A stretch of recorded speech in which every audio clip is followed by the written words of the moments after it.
Before I start with the subject of today's lecture, I have to make the most important announcement, I think, of today's lecture, which is I'd like to express my gratitude to the Armenian Studies program for giving this opportunity to conduct this postdoctoral fellowship in this year, which was extremely useful for me. And I really managed to do a lot of things, as Professor Liberitian just mentioned. So that was instrumental in many respects for me this year. The subject of today's lecture is very simple.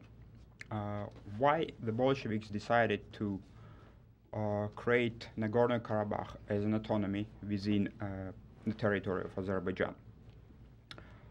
Usually this question occupied quite an important place in Armenian-Azerbaijani debates during the Soviet times and after the Soviet times. In my opinion, most of the debates were framed along the following lines. Armenian side said that this was unjustified and unjust decision, while Azerbaijan maintains that this was a correct decision, and the Bolsheviks decided the question as they should have done. Armenians used to blame Comrade Stalin for triggering the final decision which was taken in July 1921, after which Karabakh was assigned the status of autonomous region within Azerbaijan. Stalin was a very convenient figure to blame on him because after Khrushchev, he became a person to be blamed for that decision. What is not so well known is the following fact, that in fact there were 4 decisions by early Bolsheviks to grant Nagorno-Karabakh to Armenia. Between November 1920 and the final decision, which was overrun by Armenians say by Comrade Stalin, between July 1921. And despite 4 decisions, Nagorno-Karabakh ended up as a part of Azerbaijan. So why? Why 4 times would Bolsheviks decide to grant this disputed territory to Armenia, and eventually they decided against it? So pretty much the lecture today is about understanding and explaining this decision-making process. So I will not go into all the details and all the background of this, probably the most complicated case out of all ethnic autonomies in the South Caucasus. I will only try to focus mainly on the decision-making process surrounding these 4 dates. The proper place to begin, even so I will not be covering the background, is the moment when the South Caucasus acquired independence. It acquired independence in May 1918 under the pressure of the advancing Ottoman armies. The very short-lived Transcaucasian Federation collapsed, and 3 republics were proclaimed: Armenia, Azerbaijan, and Georgia. Well, actually, Georgia was first, followed by Azerbaijan, and then Armenia. One thing which is quite striking for me was that when you read the declarations of independence of all 3 independent republics, you will notice that not a single one of them mentioned the territories they were claiming. So they speak about general things like they will be building a democratic society, that all the rights will be granted, etc., etc., etc., but not a single one of them mentioned the territories they wanted to claim. If you look at, let's say, for example, American Declaration of Independence, you will see that they quite precisely state which states are claiming independence from Britain. And this is a very striking contrast with the South Caucasus. And the reason why my interpretation, why they decided not to put any claims, is that the borders were not clear. The borders were not clear for the very simple reasons that the ethnographic distribution of population did not coincide with administrative distribution of population in the entire South Caucasus. This, however, does not mean that the leadership of all three republics did not know the territory they wanted. They knew it pretty well, and if you basically break it down to the two decision-making arguments that they were advancing, there were two arguments mainly. One argument was, we shall take the entire province in which we are in majority, because it's very convenient piece of administrative apparatus is already there, the economic ties are functioning, bureaucracy is there, so we're taking the whole province in which we are in majority. At the same time, the same party would be arguing, but look, you know, guys, we have our ethnic kin living just across the border in another province, and even so we don't have any economic ties, even so there are no administrative connection with this territory, we're going to grab it as well. And everybody used this argument. Georgians used, Armenians used, and Azerbaijan used the same argument, combining the two to their own benefit. And one of the areas where such conflicting claims clashed was part of this is ethnographic map of Yelizavetpol gubernia, which included territory of Karabakh. And territory of Karabakh and Zangezur was an area where these conflicting claims clashed. Azerbaijan claimed the entire gubernia because the majority of the population was Muslim, about 70%. At the same time, the Armenians, they didn't claim the whole gubernia, but they claimed the Armenian populated territories of this gubernia. Even so, they were separated from main Armenian provinces by high mountains, and there were absolutely no economic ties between these territories and Armenia proper. In order not to go into the details of the civil war, which was between 1918 and 1920, I will just mention two very basic facts which are instrumental for understanding the Bolshevik decision-making. The outcome of Armenian and Azerbaijan struggle for this disputed territory was that Azerbaijan prevailed in the territory of Karabakh, which is here, and it did not manage to secure the control over another disputed territory of this province, which was Zangezur, which was this territory. In Zangezur, British tried to bring the Azerbaijani rule in there in 1919. A small British detachment arrived in the local capital, town of Gerusi or Goris, and tried to force the local Armenians to accept the rule of Azerbaijan. The Armenians surrounded the small British detachment, about 1,000 armed Armenians. And the British decided that their lives are more important than the territorial integrity of Azerbaijan, and they left the region under the Armenian control. So by the time when the Bolsheviks pretty much won the civil war and captured Azerbaijan in April 1920, Azerbaijan controlled the lowland, controlled the Karabakh, disputed territory of Karabakh, and it did not control the disputed part of Zangezur. The Bolsheviks were very much interested in this region for a very practical reason.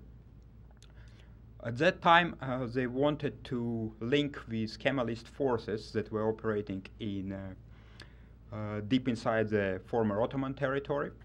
And surprisingly, the only route, not the only route, but the shortest route at that time, was across these disputed territories. The Kemalist movement didn't have very secure access to the Black Sea port, and the Bolsheviks did not have a very secure access to Black Sea ports because the white forces were still occupying the coast of Black Sea. So at that moment, the closest distance between them was running along these territories of Karabakh, Zangezur, and Nakhichevan. So if they could conquer these three regions, they would be able to establish the contact with Kemalist forces, and they would be able to supply Kemalists with money and weapons against the British and French imperialists. So that was the main interest of the Bolsheviks in conquering these territories. They very easily established Soviet authority in Karabakh. Again, I'm skipping a lot of details. And then they tried, that happened in summer 1920, and then towards the end of the summer they moved towards Zangezur. Initially they captured Zangezur and moved into Nakhichevan, but very quickly the rebellion started in Zangezur, led by Garygin Nezhde, and the Bolshevik forces had to retreat and abandon this territory.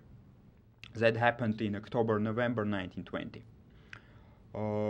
Armenians claim that the Bolshevik forces suffered 15,000 casualties. I think this is very much exaggerated, because probably the entire Red Army, composed of the Russian soldiers, was about 20,000 operating in the South Caucasus. Anyway, the point is the defeat in Zangezur for the Red Army was quite a painful thing for the Bolsheviks. They abandoned attempts to conquer this territory, and by the end of November 1920, at the same time as Zangezur managed to expel the Bolshevik troops, they captured Armenia. Armenia was crushed by the joint Kemalist and Bolshevik action, and exactly at the same time Armenia was proclaimed a Soviet republic. So we arrive at the period when the first of the decisions of the Bolshevik power to grant Nagorno-Karabakh, which was again disputed territory, at this time under Azerbaijani control, was taken. On November 30, the leader of Soviet Azerbaijan, Nariman Narimanov, made an announcement in Baku that disputed territories of Zangezur and Nakhichevan are granted unconditionally to Armenia, and a referendum will take place in Nagorno-Karabakh, which will determine its future status. This is actually a photocopy of that page from the newspaper in Azerbaijan, which contains the details. I mean, I highlighted the, if you can read it, it's not a very good photocopy. In Azerbaijan, modern Azerbaijani historians are very unhappy about this declaration, and one explanation is that Ordzhonikidze, who was the main person in charge of bringing Soviet power to the South Caucasus, behind Narimanov's back managed to smuggle this declaration into newspaper. Some other historians even tried to Photoshop this document and introduce some changes into it. I think the explanation is much simpler. Ordzhonikidze simply forced Narimanov to make the declaration, so he didn't have to do anything behind his back. So the declaration appeared, but one thing is important to understand, that Narimanov was not granting these territories to Armenia out of love of Armenians or because he was a true socialist who believed into brotherhood of nations. He was doing it because he was forced to do that against his will. And I don't understand why Azerbaijani historians do not simply acknowledge this fact that, the guy was not, doing it on his own decision.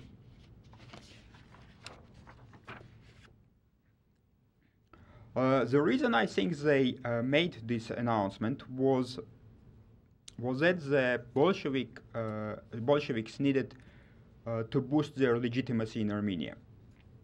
They were very unpopular in newly Sovietized Armenia, and in order to get some legitimacy to this new government, they wanted to kind of show that the disputed territory is granted to Armenia, and that can only be achieved with the Soviet power.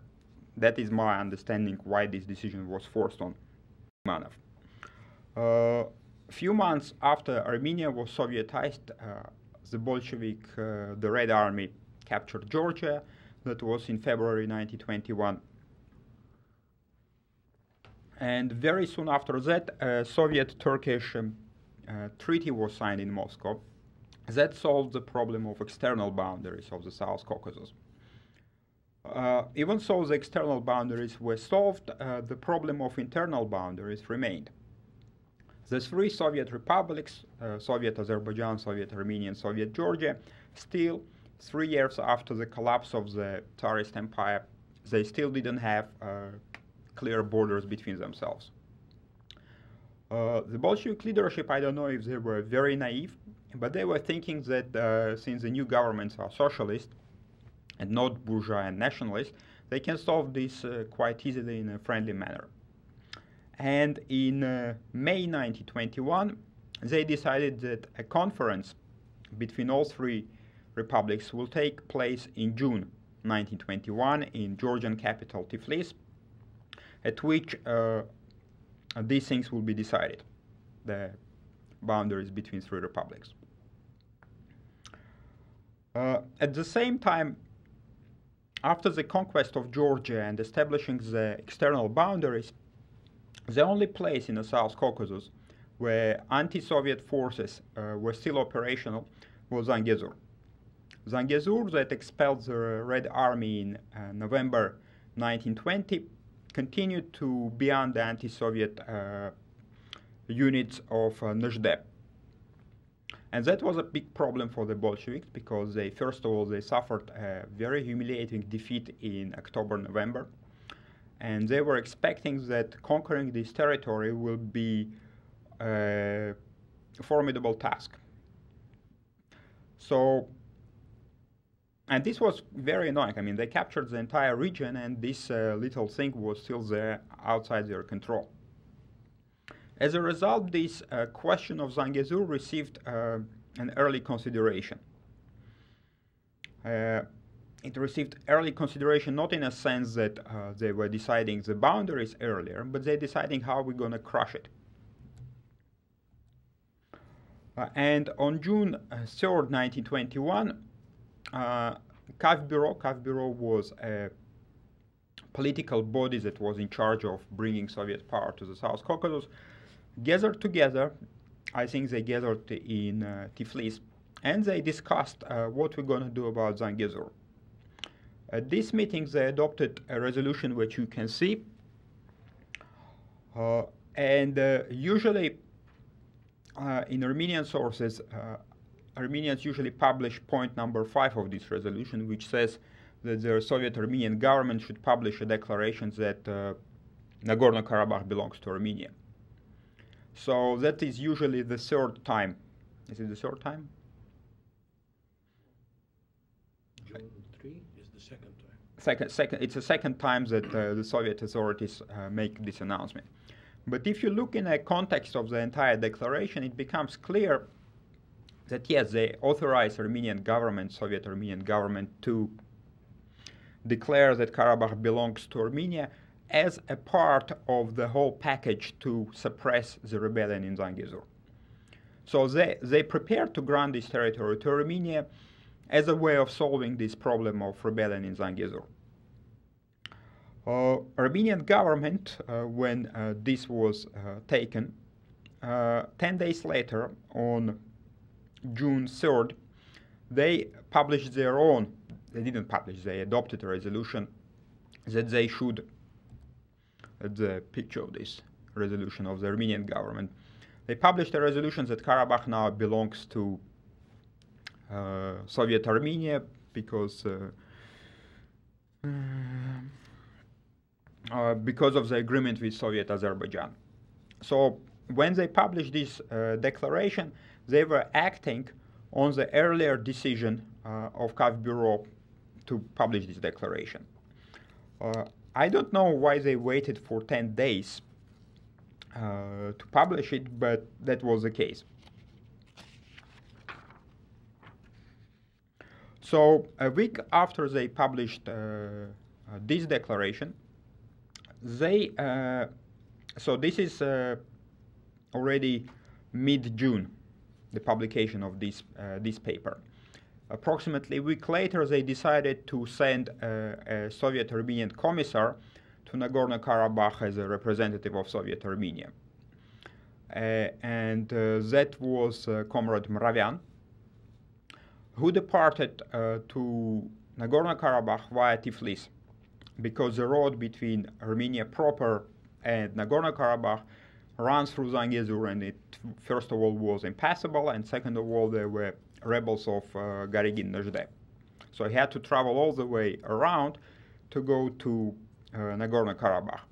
And now remember I mentioned that there was a conference to solve internal problems between all three republics scheduled for end of June 1921.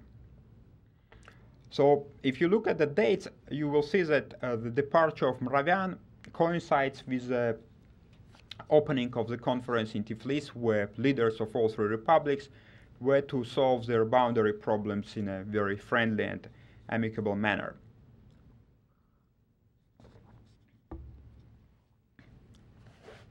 So when Mravyan arrived to Georgian capital, the negotiations between the delegations of all three republics were already underway. And there, the whole thing turned pretty ugly, because all three socialist leaderships quarreled in a very nasty manner with each other regarding the boundaries. The appearance was probably so unsatisfactory that presence of all the leadership of KAF Bureau was required at the second session, and they realized that they cannot solve this problem in a friendly manner. At this point, the foreign commissar of Azerbaijan absolutely rejected a suggestion that Azerbaijan should grant Karabakh to Armenia. Ordzhonikidze was present at this session, and Ordzhonikidze was very annoyed at this decision, and he sent, together with another very leading Bolshevik of those times, together with Kirov, they sent a telegram to Nariman Narimanov in Baku, in which, in pretty much, they suggested, but this suggestion was an order, in which they told Narimanov that they think that the solution should be not a single Armenian village should stay in Azerbaijan, and not a single Azerbaijani village, Muslim village, should stay in Armenia, which was, in my understanding, pretty much a threat to Narimanov that he should okay his foreign commissar in Tiflis to authorize the transfer of Nagorno-Karabakh to Armenia. And as we remember, Narimanov in November 1920, he was forced to surrender this territory in order to establish Soviet power in Armenia. But this time, Ordzhonikidze was in Tiflis and Narimanov was in Baku, and Narimanov took a very brave and bold step. He gathered together, the same day he received the telegram, he gathered together the Communist Party of Azerbaijan, in which they put this question to vote, and they voted against it. Which, if you put it in a perspective, it's a very brave decision to defy a person like Ordzhonikidze and Kirov, when they suggest you that you should take this decision and they take the opposite decision. What this decision did was to win some time. Narimanov won approximately several weeks of time before the final decision would be taken, because when Ordzhonikidze and Kirov received these telegrams, they decided that, okay, the question of Karabakh will be postponed until the complete session of KAF Bureau in early July. So why winning time for Narimanov was so crucial? And in early July, we have a gathering of, let me see if I have the right picture afterwards. No. In early July, we have gathering of KAF Bureau. It's in your handout. It's a last resolution. And KAF Bureau voted. There were two projects put forward. One project was to conduct a referendum in the entire Karabakh, and the other project was to conduct referendum in the mountainous part of Karabakh. So if the referendum is conducted in mountainous part of Karabakh, obviously the Armenian population will vote to join Armenia. If the referendum is conducted in the whole of Karabakh, majority of population Muslim will vote to join Azerbaijan. So Narimanov lost this vote, and according to this decision of KAF Bureau, once again, for the fourth time, the Soviet authorities decided that Karabakh should be granted to Armenia. And the next day, the most puzzling thing is happening. Like this decision was taken place in the evening of 4th of July. And in the morning of the 5th of July, the same people gather together and they decide that this disputed territory will become part of Azerbaijan on condition of autonomy. And that's the most puzzling thing. Until now, the Armenian scholars were thinking that Comrade Stalin, who was present at the evening before, but who didn't vote because he was not part of KAF Bureau, probably influenced the decision next morning, and they decided to change the decision. So the question is, why would Comrade Stalin change his mind, even if that was a Comrade Stalin who took this decision? My understanding is that we have to look at the developments in Zangezur, because it was because of the Zangezur that they were prepared to grant Nagorno-Karabakh to Armenia in order to solve Zangezur problem. And remember I said Narimanov won a crucial time of a couple of weeks when the decision was postponed at the end of June 1921. So in the meantime, what happened in Zangezur was the Red Army moved in Zangezur, and by the time the decision was taken in early July, Zangezur was already captured by the Red Army. So my understanding is that Narimanov made this argument saying, look guys, you were prepared to grant Karabakh to Armenia on condition to capture Zangezur. Right now Zangezur is captured. Armenians did not establish their authority in Karabakh. If we now take it away from Azerbaijan, I will be in big trouble. So let's leave things as they are, because you don't need to, please the Armenians anymore with Zangezur question, and we're still controlling it. So that's my understanding why Nagorno-Karabakh ended in Zangezur. Usually all histories of this question end pretty much here. Usually you have another paragraph saying that after this KAF Bureau decision of 1921, Nagorno-Karabakh received its autonomy in I think it was July 1923.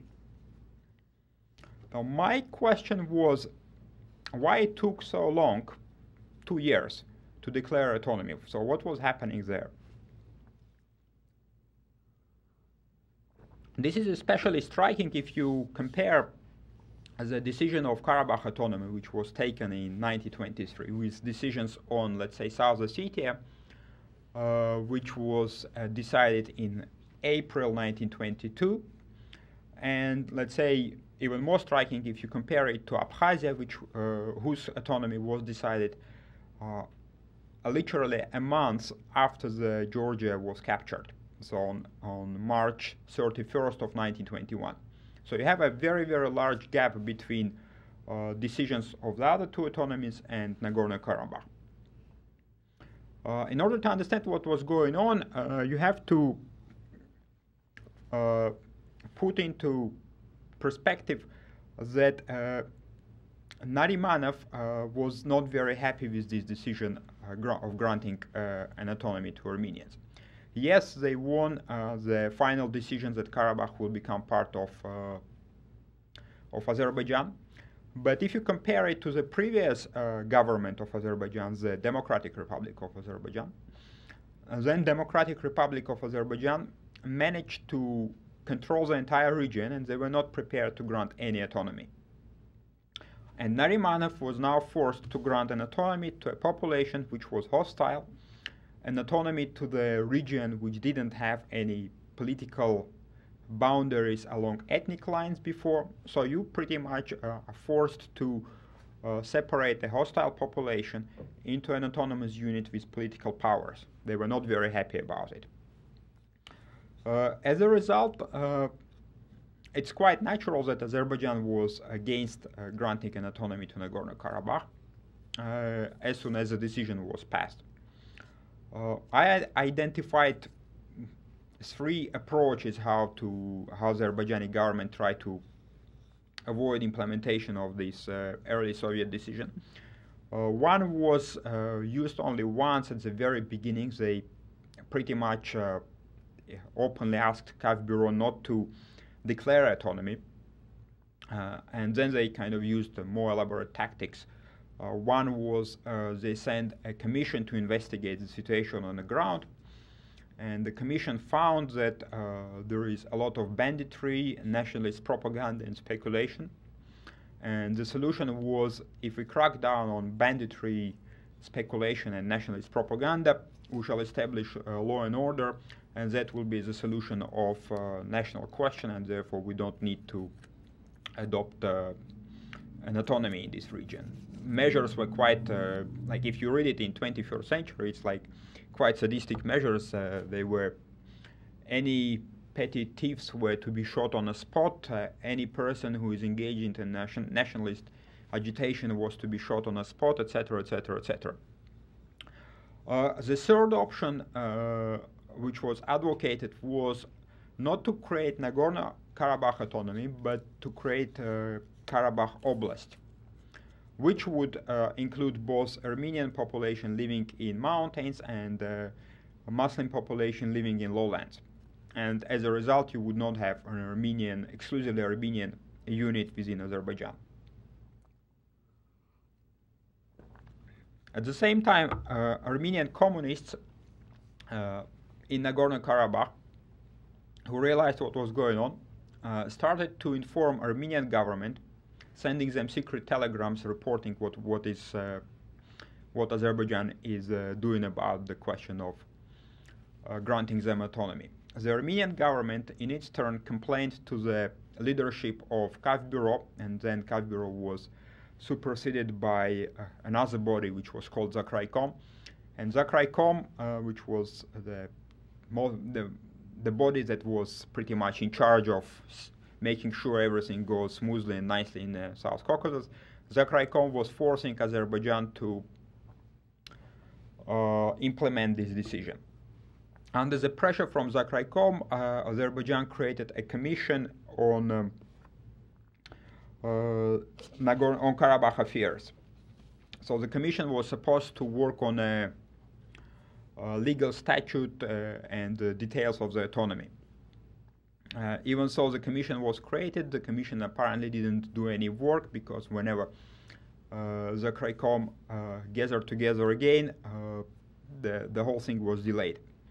Eventually, Zakraykom in July, I think in July 1923, in July 1923, once again forced Azerbaijan to take a decision on Karabakh question.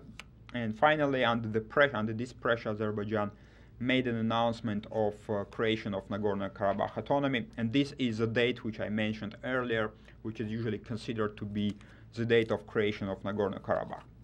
Now, the declaration with which Azerbaijan declared the creation of Nagorno-Karabakh is quite interesting. It's literally 2 paragraphs of a text published in a newspaper.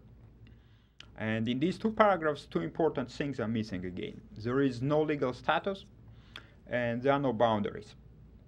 Which means, which my understanding is, the commission that was supposed to prepare all these details didn't do anything. So they published this declaration of the creation of autonomy just under pressure to make this announcement. And then you have, after this announcement, you have approximately a year and a half of struggles between Armenians and Azerbaijanis about the boundaries of Nagorno-Karabakh. So this is a territory. I don't know if you can see the different colors on this map, but the black dots are Armenian villages, the yellow dots are Kurdish villages, and the green ones are a Turkic population. And these are the Tsarist uyezd boundaries shown on the map. So eventually in 1923, the first project was proposed, which outlined core Armenian territory, And as you can see, this part excludes town of Shusha and a few surrounding Muslim villages from the territory of Nagorno-Karabakh. Sorry. Then the next year you had more arguments and quarrels between Armenians and Azerbaijanis, and the new description of boundaries would include a bit more of the Armenian villages that were located on the outside fringes of Karabakh. If you look at this territory, this is an interesting part of Karabakh. In Tsarist times, this was populated by Russian colonists. The Russian colonists left during the Civil War, and this land was an object of desires of both Armenians and Azerbaijanis. So after some negotiations, the part of this disputed territory was granted to Armenians, and finally we have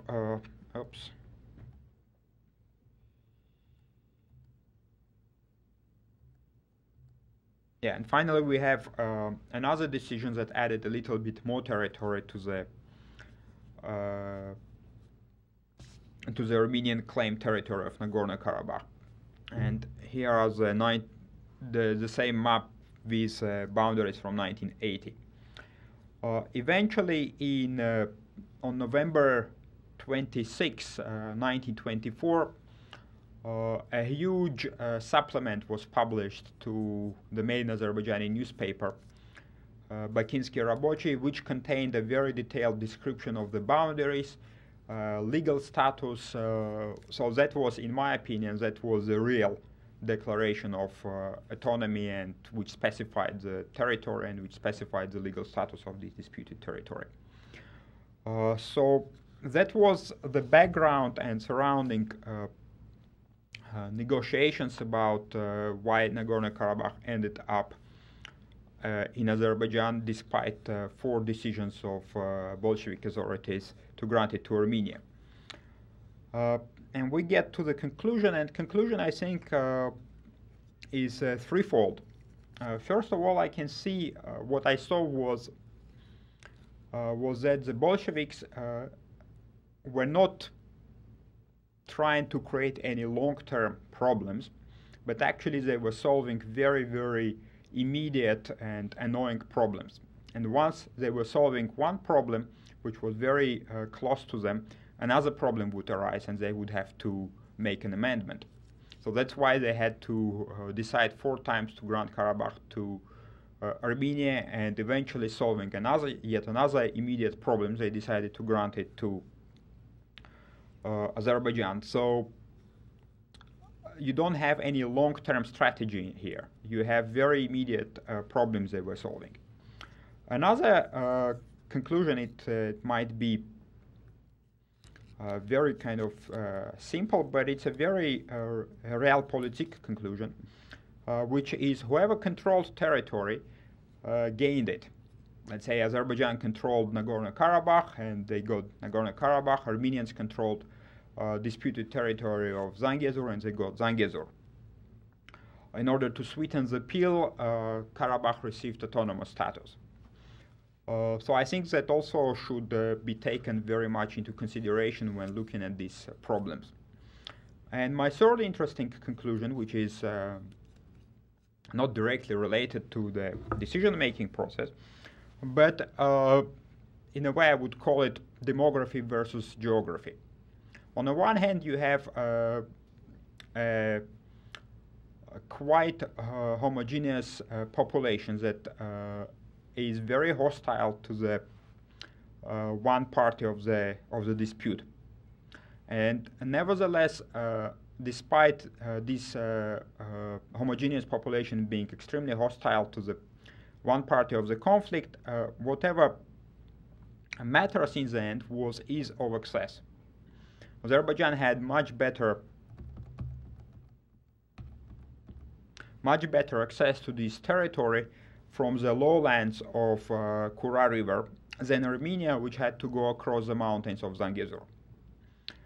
Just to give you an example, it took me a while to realize that actually most communication between Armenia proper and Nagorno-Karabakh was going via Tiflis, Ganja, and Nagorno-Karabakh, so all the way around. Nothing was moving across directly. When the rebels in Zangezur were receiving aid from Armenia, this aid did not come from here, but the Armenians gave money to Armenians in Iran, and the Armenians in Iran purchased weapons and military supplies, and they got this military material across here. So again, you have a very big problem of access to this territory, and I think that was what decided the outcome of this struggle. Just to give you another example, I calculated how long it took at that time from Azerbaijani capital of Baku to the main town in Karabakh, Shusha. It took approximately 2 days. So you would have 1 day, less than a day, on a railroad until railway station here, Yevlakh, and then from Yevlakh you would get in 1 day along a very nice highway road to the capital of Nagorno-Karabakh. The road from Yerevan, which is geographically closer to Karabakh, to Shusha, would take at that time approximately 1 week. So that is, I think, is another factor that played a decisive role in the struggle for this region. And that's pretty much all I wanted to say today. And thank you for your attention. Questions? Thank you for your great lecture. Thank you. Things very easily. Could you tell us a little bit about what input, if any, Georgia had in this? You mentioned that early on there was some negotiations in Georgia. Was Georgia allowed to come to the table, and if so, why would they have a stake in this, in any decision making? Thank you, sir. There are two aspects to your question. One is there was material published by Derlugan, who referred to one Abkhaz historian who said he saw a document in Moscow archive that according to this document, the decision to grant Karabakh to Azerbaijan was taken under pressure from Georgians who were afraid that Abkhazia might be taken away from them. The problem is the document hasn't been published yet. So if you know, you need to see the document and you need to understand the context in which the document was published. The other part of your question is Georgia was part of these negotiations because there were some unclear boundaries between all three republics. So it didn't really concern or made any input with regard to this question directly, but there were some other boundary problems between all three of them, and that's why the conference of all three republics was invited in Georgian capital Tiflis. Catherine? Thank you, Arsen. Thanks. I have two questions.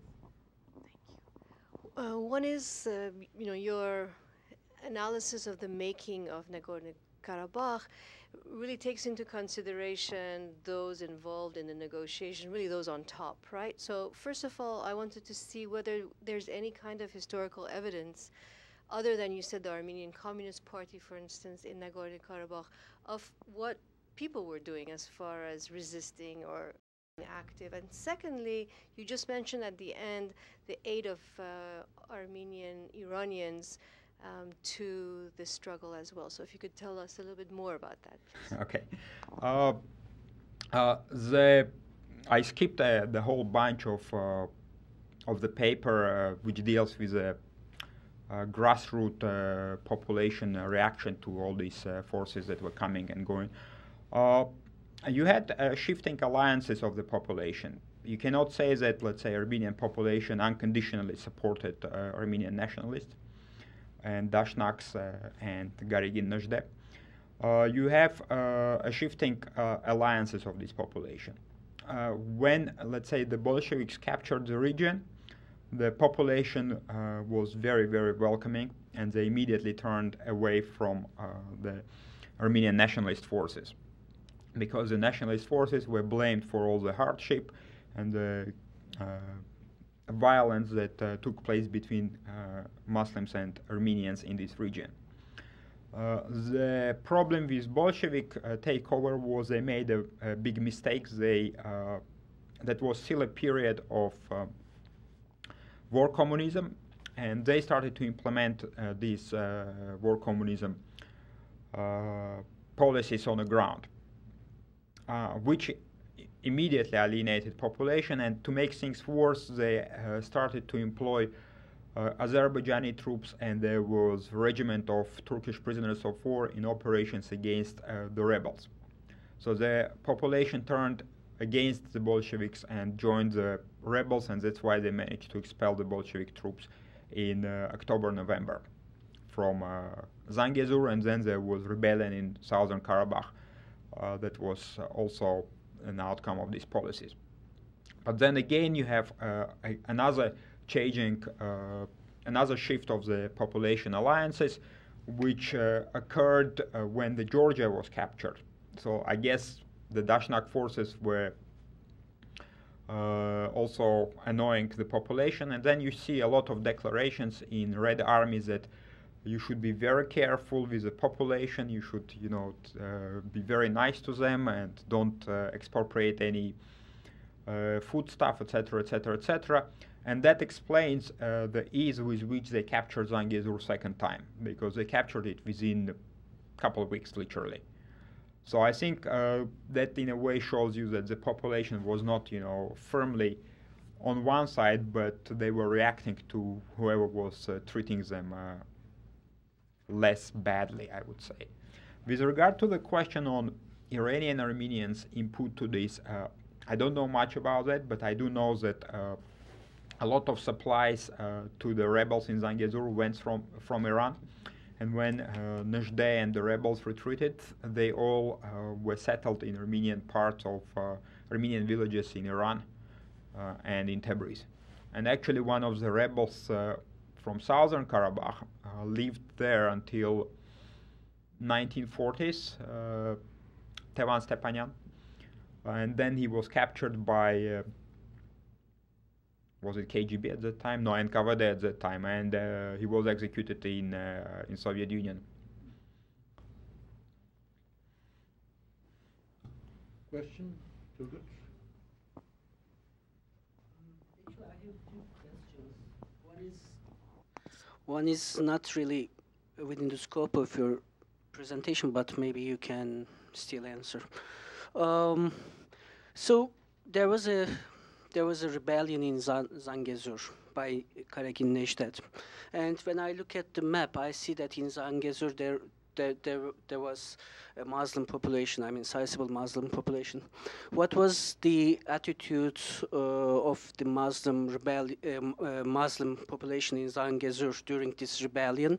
Were they did they side with Bolsheviks, or did they remain neutral? Okay, if you can give some information about it. It's actually quite different. By that time, there was no Muslim population in Zangezur left.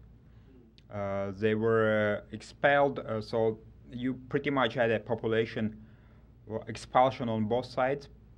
The Armenians who managed to keep Zangezur under their control expelled all the Muslim population, and the Muslim population expelled the Armenians from Nakhichevan, so you had this, in a way, population exchange. So by the time when the rebellion took place, the Muslim population was absent from there. They were not mostly killed because most of them returned after the Soviet authorities were established, but they were not physically present in this region. I see. The second question is that maybe you gave the answer already, and I couldn't catch. So what I understood from your presentation is that there was a trade-off between Zangezur and Karabakh. I mean, when there was a rebellion in Zangezur, there was rebellion in Karabakh. Sorry? There was rebellion in Karabakh as well. So the thing is that when Zangezur problem was solved by the Bolsheviks, they changed. I mean, Bolsheviks changed their mind and granted Karabakh to Azerbaijan. I mean, don't understand this very well. I mean, why Bolsheviks, kind of chose Azeris over Armenians? I mean, before the solution of the Zangezur problem, okay, I understand Bolsheviks gave Karabakh to Armenians to say, look, we are good guys, but Yeah. why did they change? I mean, they could just keep Karabakh. Armenians. The problem was that even so, technically, the announcement was made that Karabakh belongs to Armenians and to Republic of Armenia. The Republic of Armenia failed to establish its representatives there. So that was the whole thing with Narimanov quite bravely deciding against letter telegram of Orджоникидзе and Kirov. And since by the time the Zangezur rebellion was suppressed, Azerbaijan was still in control, and technically this territory was under Azerbaijani administration and authority, Narimanov said, look guys, now the Karabakh, the Zangezur is no longer the problem. If you take it away from Azerbaijan, that will be a big problem for me to deal with the population of Azerbaijan. So since we are in control, you don't need this territory to conquer Zangezur, let's keep things as they were. That's my understanding. We don't have any documents that say that did happen, but that's my interpretation. I don't believe that Stalin was thinking on that night, 70 years ahead, thinking that, if we give this territory to Azerbaijan, it will be, a problem later on.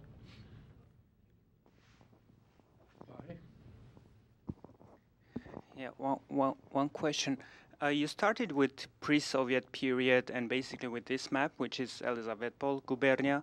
So I was wondering if you did any research how the boundaries of these gubernias were created initially in the Tsarist Empire, which eventually became the problem in the creation of new boundaries during the Soviet times. The boundaries were decided pretty much by keeping the old Iranian period boundaries, because they were convenient as an economic boundaries. The whole economic of this region was at that time located around the rivers.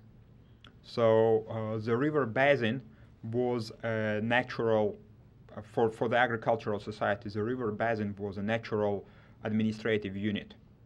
And since until pretty much late 19th century, the region remained agricultural, these boundaries remained the same. So they didn't change much, in fact. They just glued together the former principalities of this region. But within the principalities, the boundaries remained the same. Levon? Yes, thank you, Arsen, for your lecture. And my question is, what role Turkey played in the issue of Karabakh question? It's a very big question, because in order to understand whether Turkey actually contributed, the Kemalist Turkey actually contributed to the shifting the Soviet decision, somebody needs to look at the Moscow archives with regard to this question. But I assume that since many people were working on this problem and nothing very significant so far surfaced, I think we don't really know what was going on. But the Turkish contribution was pretty much the need for the Kemalist movement to link with the Bolsheviks, and that was a contributing factor, because they were participating in battles against, let's say, Najde in October, November 1920. So there were Red Army and Kemalist forces trying to capture Zangezur. So I hope that answers your question in any way, in some way. Turgut? Well, I'm not a historian, but what you said was very interesting for me. You said, while Bolsheviks suppressed the Zangezur rebellion, Kemalist Turkish forces helped them. But on the other hand, in one of the courses that I took this year, it was said that during this rebellion in Zangezur, Armenians sent a telegraph to to Kemalist forces to ask for help? There were two rebellions. One was immediately after the Bolsheviks captured Azerbaijan, captured Karabakh, and tried to move into Zangezur. So during this rebellion, during these operations, the Kemalist forces were helping the Bolshevik troops. And then you have a second suppression of rebellion, which was summer 1921, and which happened immediately after the big rebellion in Armenia against the Bolshevik troops, so-called, I think it's not so-called, it's, I think traditionally it's referred to February rebellion in Yerevan. So during this February rebellion, they were appealing to the Kemalists for their help against the Bolsheviks. So everybody was changing their alliances during this period.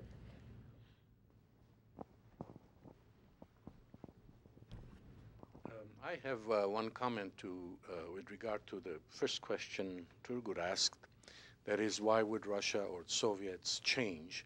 I think another answer could be found in what has happened since then. That is, in this last round of the Karabakh issue. You look at the position of Russia, and it is essentially pro-Azerbaijani, although Armenians think Russia is on the Armenian side. Russia supports territorial integrity of Azerbaijan. It's as simple as that. And you can't be more pro-Azerbaijani than that. And the reason for that is that Armenia is in a much weaker position in general, particularly with its problems with Turkey. Armenia's dependence on Russia is much more. And Russia has taken from Armenia whatever it could. Armenia has nothing else to offer. Azerbaijan is a bigger chunk, and it's not as easy to swallow. So Russia has to be with Azerbaijan. It was then with Azerbaijan, and now it is with Azerbaijan, because that's a bigger thing. It's got more issues with Azerbaijan, particularly now, oil issues, and with Armenia, it's relatively simple. With Azerbaijan, it's complicated. So at least in my time, in our calculations, we knew this, that they, at the end, Russia needs Azerbaijan. It hasn't gotten everything it can take from Azerbaijan. It's got problems with Georgia. So it is a matter of making a large calculation that at the end would favor Azerbaijan. There's also, I don't know if you find it valid, the question of Muslims in Central Asia, and giving Karabakh to Armenia would have angered Azerbaijanis, and then that would have found an echo in Central Asia, where you have all Muslims. And that may create a problem because the communists, the Bolsheviks, had to find legitimacy there too. So I think these two are considerations that I would add. My question is, you just referred for the first time to the February 18, what the Tashnaks I was skipping a lot of stuff. revolt, and the Soviets called it, the Bolshevik in historiography, it's called the Tashnak adventurism. Yep. Did that play any role? This is, you look at the dates, right? November 30, 1920 is the first, second is June 21. In between, Yerevan was taken by the Tashnaks, and I might add that there was a Salvation Committee headed by my former teacher, Simon Vratsian, and he's the one who sent the telegram to the nationalist forces saying, "Come and help us." So, that rebellion, that was also a very humiliating thing for the Bolsheviks in Armenia. Did that make any difference in terms of the Bolsheviks trying to punish Armenians, Armenia, or trying to win? Did that play any role in their thinking? I don't know whether that whether the February rebellion played any role in terms of punishing Armenians, but it certainly played a role in a fact. It probably explains why the Soviet Armenian government was so slow to take a decision after KAF Bureau decided to suppress the Zangezur question on June 3rd. The reason the Armenian government was, in my opinion, so slow was because after the February rebellion, they changed the Soviet Armenian government. Mesnikyan was appointed as a more reasonable man, and the very naive comrades of the first Revcom was removed. And Mesnikyan arrived, I think, I don't remember the exact date, but I think it was late May. So he arrived from Belarus into this region, and he had literally a week to, find what's going on. So I think that was probably a contributing factor why they were so slow to, if you compare the reaction of the Soviet Armenian government to the reaction of Azerbaijan, Narimanov acts on this telegram immediately. The same, in the morning he receives the telegram, in the afternoon they convoked the Communist Party of Azerbaijan. In case of Armenia, CAF Bureau decides you can announce. It took them 10 days to announce. It took them another week to send a representative. So I think what I see is this role that the February rebellion played is absence of continuity between two Soviet Armenian governments. Okay, other questions? If not, let's thank Dr. Saparov. Thank you.